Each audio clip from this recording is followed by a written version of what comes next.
मैं अब अनुरोध करूंगा आपके बीच में पूरे हिंदुस्तान में जाने माने हमारे लीडर चंद्रशेखर रावण जिसको बोलते हैं दलितों के मसलिया आवाज, उन्होंने कहीं जाना फ्लाइट है, मैं उनसे अनुरोध करूंगा वो भी आए और अपना समर्थन और सहयोग दें। धन्यवाद। तालियों से स्वागत।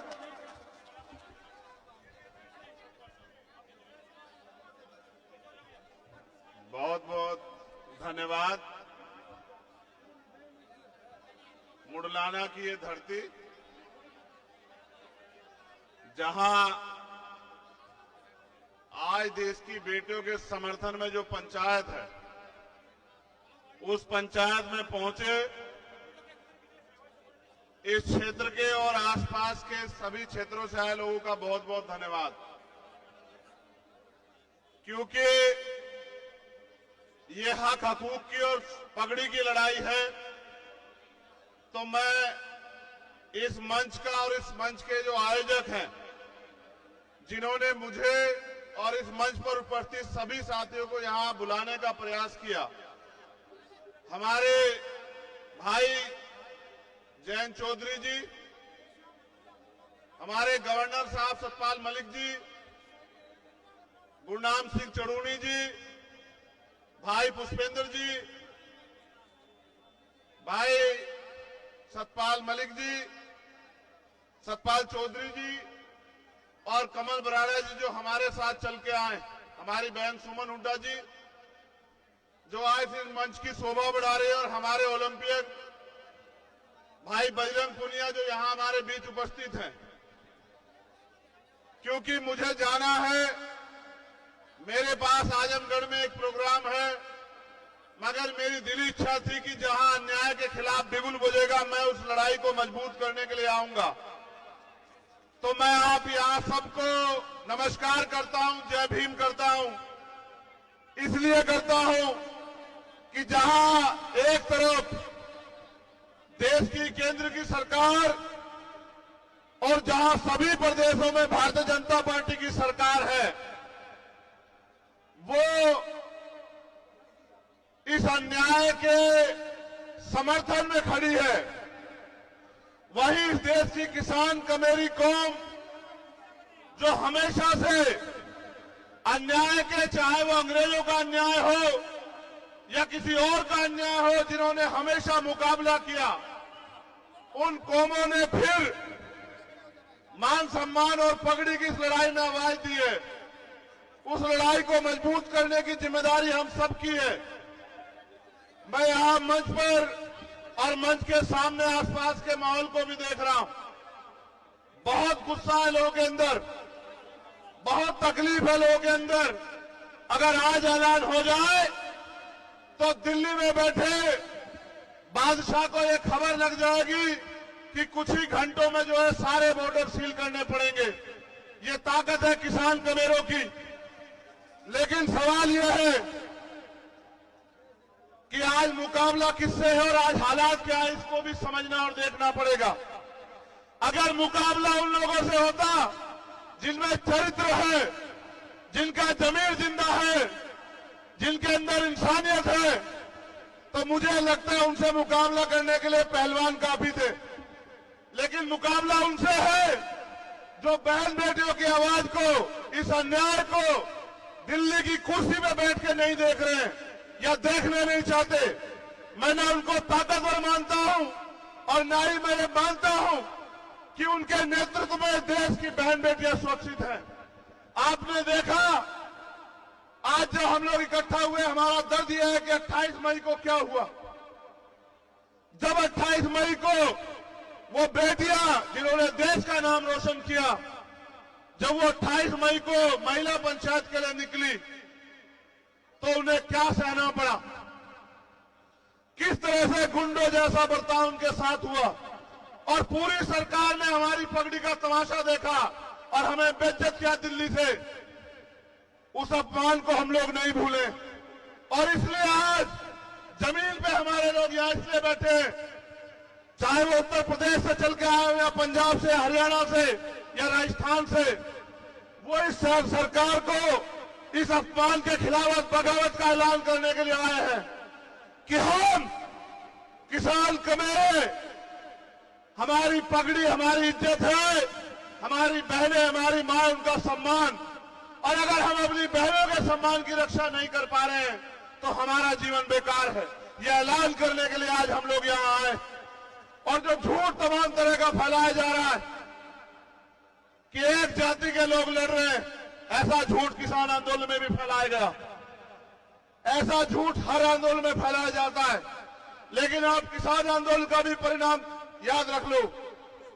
अगर आप नहीं मानेंगे तो कुछ दिनों में मानेंगे, लेकिन आपकी किसान कमेरों की ताकत के आगे ये तानाशाही सरकार झुकेगी और वो आरोपी भी अरेस्ट होगा, वो जेल भी जाएगा, उसको सजा भी होगी। ये बात आप याद रखना। ये किसान कमेरों की धरती भी है और बाबा साहब अम्बेडकर, सर छोटू राम, चौधरी चरण सिंह जी, वो तमाम महापुरुष जिन्होंने अपने इस किसान कमेरे वर्ग के हक अधिकार की लड़ाई लड़ी, आज उनकी एकता को बुलंद करने के लिए हम लोग आए। और हम ये मानते हैं कि इस सरकार से बिना एकता के नहीं जीता जा सकता है। वो एकता जो इनकी जड़ें उखाड़ देगी, और वो एकता एकमात्र एकता है किसान कमेरों की एकता।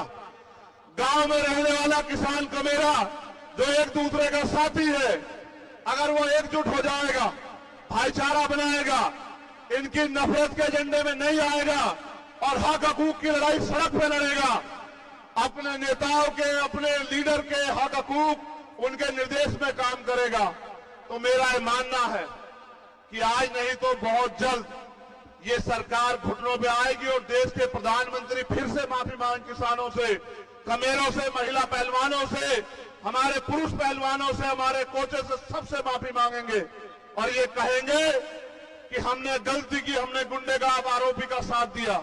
और मेरा ये मानना है जैसे जैसे आपकी पंचायत बढ़ेंगी, जैसे जैसे आपका झंडा डंडा एकजुट हो जाएगा, वैसे वैसे वो दिन करीब आता जाएगा। मुझे एक शिकायत है आपसे और ये कहना जरूरी है। आज हमें अपनी पगड़ियों को अपनी बहनों के सम्मान में इकट्ठा कर लेना चाहिए। जब बात आन पे आ जाए, जब बात इज्जत पे आ जाए, तो फिर हमें अपने नाक को नहीं देखना चाहिए, अपनी पगड़ी को नहीं देखना चाहिए। हमारी पगड़ी, हमारी बहनें, हमारा गौरव, हमारा सम्मान। मैं ये बात आपसे इसलिए कह रहा हूं कि हालात देखिए, अगर हम अपनी बहनों के सम्मान की रक्षा नहीं कर पाए तो घर जाके अपनी बहन बेटियों को क्या जवाब दे पाएंगे, ये भी सवाल अब अपने आप से करना। आज हमें अपनी पगड़ी की नहीं, अपनी एकता को मजबूत करने की जरूरत है। हमें सर्वे सर्वा बनने की नहीं, हमें अपने हिस्से में इस जीत को लेने की नहीं। ये बहन बेटियां हमारी पहलवान जीते, उनके आंसुओं का मोल हो और फिर कोई ताकतवर हमारी पगड़ी से ना खेल पाए, इस बात का भी ध्यान रखना है, इस बात की भी इज्जत रखनी है। आज ये जिम्मेदारी हमारे कंधों पर है सब लोगों के। इसलिए मैं आपसे कहना चाहता हूं, अगर वाकई में जीतना है तो एकजुट होकर लड़ो। और हमारे पास गार्जियन के रूप में गवर्नर साहब बैठे हैं। 2-3 मसले जो उन्होंने उठा रखे हैं, चाहे वो पुलवामा का हो या किसानों के लिए एमएसपी की गारंटी का हो या मजदूरों के लिए न्यूनतम वेतन का हो, वो तभी कामयाब हो पाएगा जब हम इकट्ठे होकर इस लड़ाई को लड़ेंगे। वरना टुकड़ों में बट के हम कभी जीत नहीं सकते हैं। मैं आपको अपने समाज की तरफ से, किसान कमेरे समाज की तरफ से गारंटी देता हूं कि जहां इस सम्मान की लड़ाई में बजरंग यहां बैठे हैं, आप पूछ लो, जिस दिन से हम लोग लड़ना हमने शुरुआत किया था, एक दिन मुझसे गलती हुई क्योंकि हमारे लोगों ने झारखंड में सभा रखी हुई थी। मैं ऐलान करके कह रहा हूं, देश के प्रधानमंत्री जी सुनेंगे, अगर उस दिन मैं वहां होता, मैं बहुत दुखी हूं इस बात से। मैंने कहा झारखंड के मंच पर जब मैंने सुना, तो किसी ताकतवर को मैं अपनी बहनों के सम्मान से नहीं खेलने देता। उस दिन जो हुआ वहां, मुझे उस बात की टीस जीवन के आखिरी क्षण तक रहेगी कि किस तरह खून के आंसू इन लोगों ने रोए। लेकिन उसका बदला लेना, उसका एकमात्र कारण इस तरीका यही है कि हमें उस किसान कमेरे की आवाज को मजबूत करना है। और मैं आपसे कहना चाहता हूं, हमारे खाप के लोगों से मैंने कहा कि इकट्ठे होके लड़ो, इकट्ठे होके।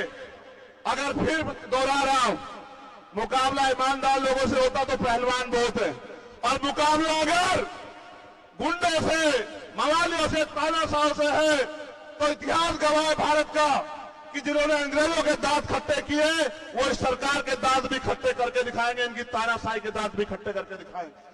और एक पंचायत की घोषणा हुई तो आपने देखा कि उनकी पंचायत कैंसिल होगी।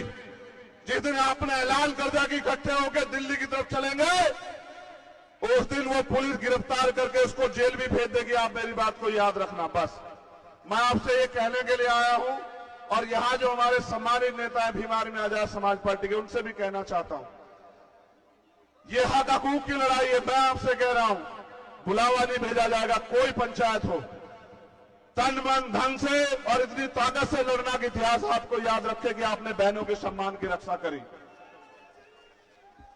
और जहां आवाज देगी पंचायत, फिर कह रहा हूं, इकट्ठे रहना, एकजुट रहना, बंद मुट्ठी रहना। जहां आवाज देगी, जहां किसान कमेरों की आवाज पे पसीना बहेगा, मैं आपसे वादा करता हूं कि अपने खून के एक बूंद बहनों के सम्मान में हम लोग देने का काम करेंगे। और अगर आप पंचायत ऐलान कर दे कि खींच के लाना है, मीडिया के लोग सुन लेना, तो इतना दम भी रखता है कि खींच के भी लेके आएंगे। इस बात को भी आज याद रखना, क्योंकि संविधान को मानते हैं, कानून को मानते हैं, इसलिए चुप है। अगर संविधान कानून को ना मानते, किसी को इतनी इजाजत नहीं देते कि हमारी पगड़ी से खेल ले। वो बहनें हमारा गौरव थी, है और रहेगी। और उनकी तरफ, उनके सम्मान पे आग उठाने वाले याद रखें, सत्ता के दम पे ताकतवर हो, तुमसे सत्ता भी छीन लेंगे, तुम्हारा घमंड भी छीन लेंगे। याद रखना। बहुत बहुत धन्यवाद। जय जवान, जय किसान। हमारी एकता जिंदाबाद, किसान का मेरा जिंदाबाद।